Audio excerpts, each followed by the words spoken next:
सबसे पहले तो मैं आज के कॉन्फ्रेंस पे हमारे जो ऑर्गेनाइजर हैं उनको इस कॉन्फ्रेंस के लिए शुक्रिया करना चाहता हूं। शुक्रिया इसलिए कि रखने में थोड़ी देरी हुई, अगर के वही गई गुजरी बातें मैं खड़े होके यहाँ से करूं तो ना इस कॉन्फ्रेंस का मुझे फायदा होगा, ना तंजीम को होगा, ना आपको होगा। रखलाल गुप्ता जी ने अपनी तकरीर में कहा कि ये कॉन्फ्रेंसों के सिलसिले में पहला है। जम्मू से शुरुआत हुई है, लेकिन इसके बाद हर जिले में जाके इसी तरह नेशनल कॉन्फ्रेंस के तरफ से गुजर बकरवाल कौम के साथ मुलाकात का सिलसिला जो है वो शुरू होगा। अपने आप में तो ये अच्छी बात है और मैं चाहूंगा कि बहुत जल्दी जो है ये सिलसिला शुरू हो। लेकिन उसके साथ साथ मैं ये भी कहना जरूरी समझता हूं कि अगर उन कॉन्फ्रेंसों में भी हमने इसी तरह की तकरीरें की तो फिर हम वो कॉन्फ्रेंस करें ना करें, बात एक ही है। या तो मैं गलतफहमी का शिकार हूं या फिर कहीं हम जो तंजीम के हुक्मरान हैं कहीं हमें मत धोखे में रखा जा रहा है। क्योंकि अगर आप मुझसे पूछें तो जो विरासत में हमें, और जब मैं हम कहता हूं मैं नेशनल कॉन्फ्रेंस की बात कर रहा हूं, जो विरासत में हमें गुजर बकरवाल कौम के साथ एक रिश्ता मिला था उसकी हमने सही परवरिश नहीं की है।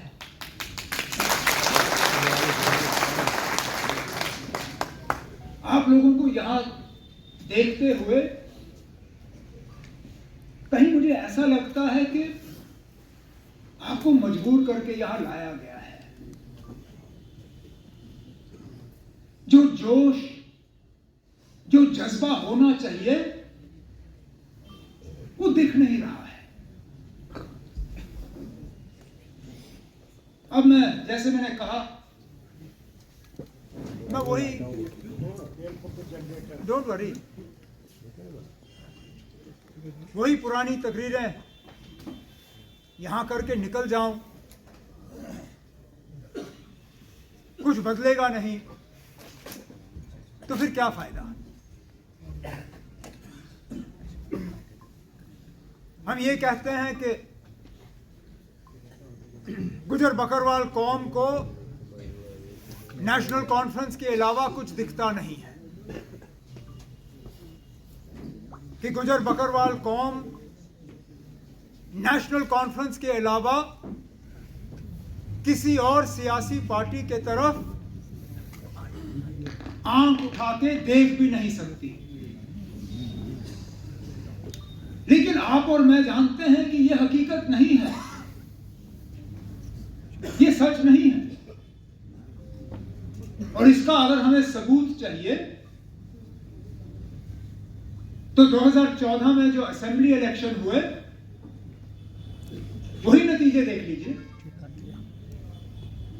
इस कौम से कितने एमएलए बने और कितने नेशनल कॉन्फ्रेंस के साथ जुड़े हुए थे, जवाब आपके सामने है। अब मैं कहां से गिनूं? हम रजौरी की बात करें, दरहाल की बात करें, सुरनकोट की बात करें, गुल अरनास की बात करें, मोहर की बात करें, यहां तक कि कालाकोट की अगर मैं बात करूं तो इस कौम का एक लीडर बीजेपी की टिकट पे जीता, लेकिन नेशनल कॉन्फ्रेंस का नुमाइंदा वहां से नहीं जीता। तो अगर इस सब के बावजूद भी मैं यही कहूं कौम को नेशनल कॉन्फ्रेंस के अलावा कुछ दिखता नहीं है तो मैं अपने आप को धोखे में रख रहा हूं। लेकिन उसके साथ साथ मुझे यह भी कहना होगा कि कसूर कौम का नहीं है, कसूर हमारा है कि हमने आपके साथ वो रिश्ता जो है उसको पूरी तरह से निभाया नहीं।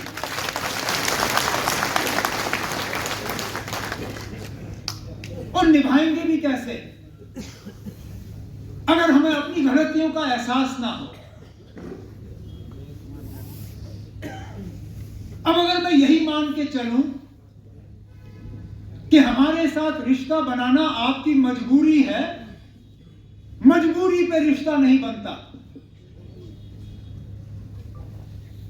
आपकी तमन्ना होनी चाहिए, आपकी ख्वाहिश होनी चाहिए, आपकी मजबूरी नहीं होनी चाहिए। बाबा कौम ने इस गुजर बकरवाल कौम के लिए क्या किया वो किया, मादरे मेहरबान ने क्या किया वो किया। लेकिन अगर मैं मरते दम तक आपको ये याद दिलाता रहूं जनाब हमने आप पे एहसान किया है, अब जिंदगी भर आप ये एहसान चुकाओ, क्या रिश्ता बनेगा? ठीक है, आप में से जिनकी उम्र ज्यादा है, जिनको शेर कश्मीर का वो दौर याद है, जिनको मादरे मेहरबान याद है, वो रिश्ता रखेंगे। लेकिन आपके बच्चे, आपके बच्चों के बच्चे जो मादरे मेहरबान के वफात होने के बाद पैदा हुए, वो क्या जानेंगे? अब अगर उन नौजवानों को हम यही कहें नहीं मादरे मेहरबान ने वो किया इसलिए आपने आज नेशनल कॉन्फ्रेंस के साथ रिश्ता रखना है, वो नौजवान कहेगा क्यों? वो जो हुआ सो हुआ, आज क्या? और हमने जो तकरीरें की, शायद ये मेरी गलतफहमी हो सकती है, लेकिन हम में से एक ने भी कोई पिछले सालों के काम का कोई इशारा नहीं दिया। शायद इसलिए कि हमसे उतना हुआ ही नहीं जितनी आप उम्मीद रख रहे थे। एडमिनिस्ट्रेटिव यूनिट बनाए तो सारी रियासत के लिए बनाए, अलहदा गुजर कौम के लिए तो नहीं किया ना मैंने वो। तो फिर कौन सा एहसान किया मैंने आप पे? हुकूमत चलाई मैंने, सबके लिए चलाई। अलहदा गुजर बकरवाल कौम के लिए क्या किया जिसकी मैं बात करूं? जाहिर सी बात है कि जितना करना चाहिए था नहीं किया। तभी तो मैं शेर कश्मीर और मादरे मेहरबान की बात कर रहा हूं।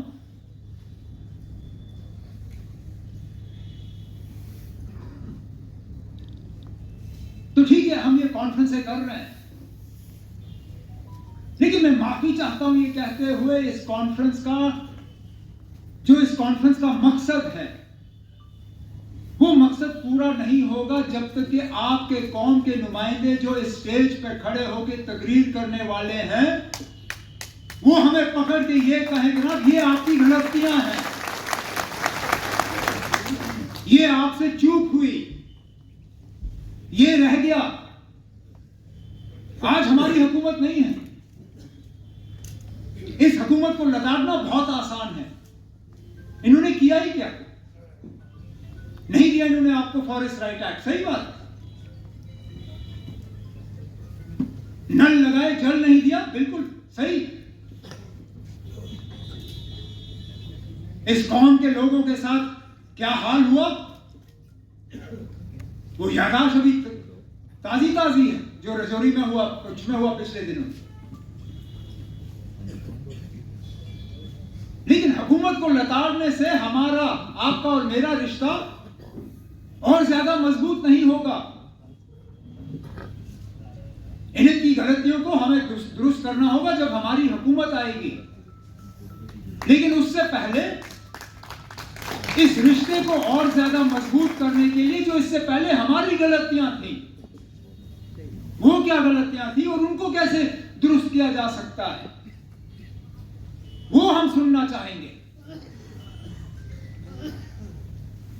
तब जाके मुझे लगेगा कि वाकई इस कॉन्फ्रेंस का इस तंजीम को फायदा हुआ है। नहीं तो मैं हमेशा, मुझे अब 20-25 साल हो गए ये करते हुए, मैं जैसे ही स्टेज पे बैठ जाता हूं मुझे पता चल जाता है ना अब मीटिंग की क्या हालत होनी है। और जब स्टेज से ताली पहले बजती है फिर लोग ताली बजाते हैं, मुझे पता है ना अब ये मीटिंग गई का बाहर। और अभी तक मां सिवाय जब मियां साहब ने तकरीर की और सगोत्रा साहब ने जल और नल की बात की, हकीकत यह है कि पहले ताली यहां से बजी, फिर आप लोग शर्मिंदा होकर आप लोगों ने भी ताली बजाई। नहीं तो मर्जी से ताली बजाने की आपकी कोई, ये आपका कोई इरादा नहीं था।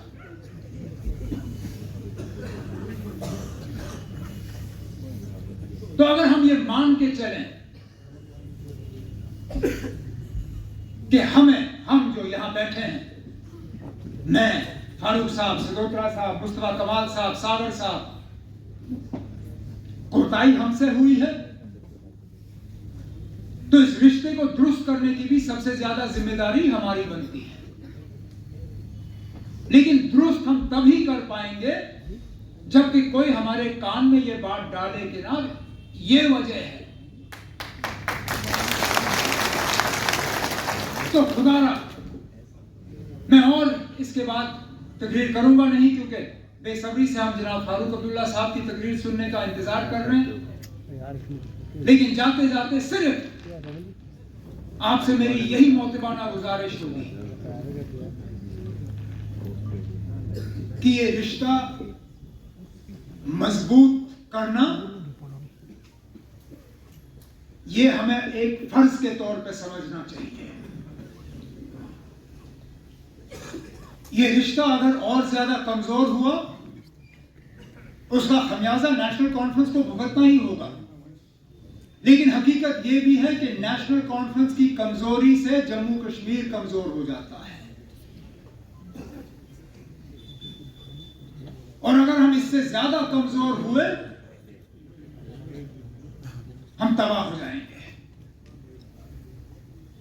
हमें अगर अपनी आबो हवा को बचाना है, अपने जमीनों को बचाना है, अपने रोजगार को बचाना है, अपनी बिजली को बचाना है, अगर अपने आप को महफूज रखना है, उसके लिए नेशनल कॉन्फ्रेंस को मजबूत करना बहुत ज्यादा जरूरी है। और गुजर बकरवाल कौम के साथ एक मजबूत रिश्ता रखे बिना नेशनल कॉन्फ्रेंस को मजबूत हम कर नहीं सकते। तो इस उम्मीद के साथ कि आगे जाके कॉन्फ्रेंसों का सही इस्तेमाल होगा, खुल के बातें होंगी, हमें अपनी गलतियों का एहसास दिलाया जाएगा और उन गलतियों को दुरुस्त करने का एक मौका दिया जाएगा। मैं एक बार फिर आज के इस कॉन्फ्रेंस पे आज के ऑर्गेनाइजर्स को शुक्रिया करना चाहूंगा